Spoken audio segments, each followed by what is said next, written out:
अरे आग लगे, ये भी कोई जिंदगी है।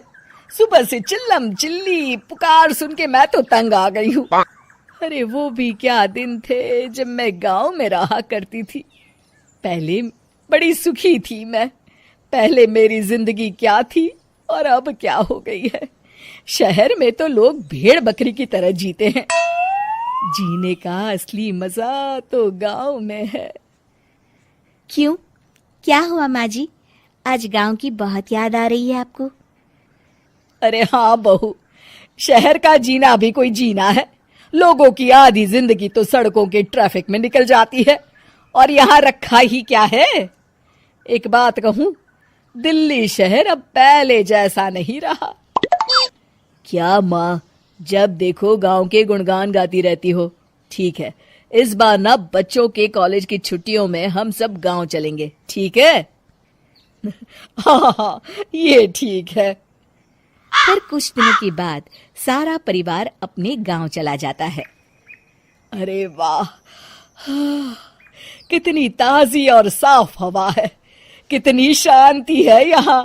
चल बहू, अब बढ़िया सा खाना बना दे, मजे से आंगन में बैठ के खाएंगे। सुशीला गांव का माहौल देख बड़ी खुश होती है। 2 दिन के बाद गांव की कुछ औरतें सुशीला के घर आती हैं। बड़े दिनों के बाद गांव आई है सुशीला। हमें तो लगा कि तू शहर जाके गांव को भूल गई। और बतिया, तेरी बहू कैसी है? जरा मिलवा तो उससे। अरे मेरी बहू तो लाखों में एक है। बड़ी किस्मत वाली हूँ मैं जो मुझे जानकी जैसी बहू मिली है। हमेशा मेरी सेवा में लगी रहती है और आज तक कभी पलटकर जवाब नहीं दिया उसने। सुशीला की बातें सुनकर सभी औरतें हंसने लगती है।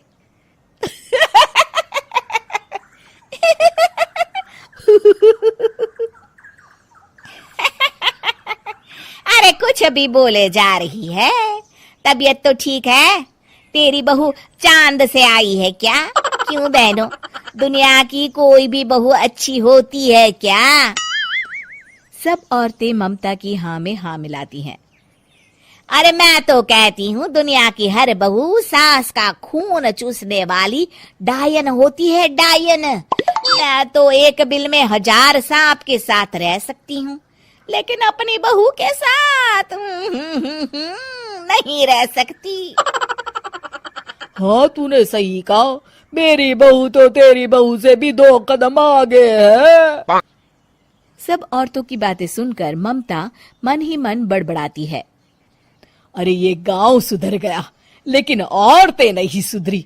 अगर थोड़ी देर और इनकी बेवकूफी भरी बातें सुनूंगी तो मैं सच में पागल हो जाऊंगी।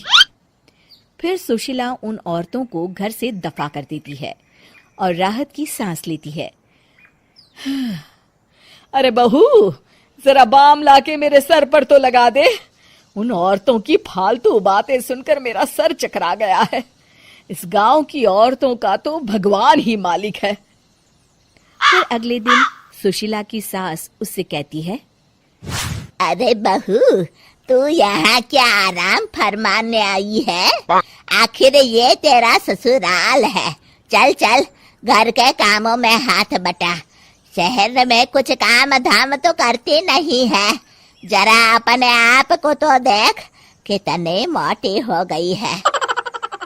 सारा दिन घर का काम करने के बाद शाम को सुशीला, हाय मेरी कमर, हाय मेरे पैरों ने तो जवाब दे दिया। आज तो मुझसे मक्खी भी न मारी जाएगी। अरे बहू, जरा आकर मेरे हाथ पैर तो दबा दे। जी माँ जी, अभी आती हूँ। तभी सुशीला की सास जानकी को रोकते हुए कहती है, अरे रुक जा बहू, एक दिन काम करके इसको इसकी नानी याद आ गई। हम लोग तो रोज इतना काम करते हैं, कोई जरूरत नहीं इसके हाथ पैर दबाने की। सुबह तक सब ठीक हो जाएगा।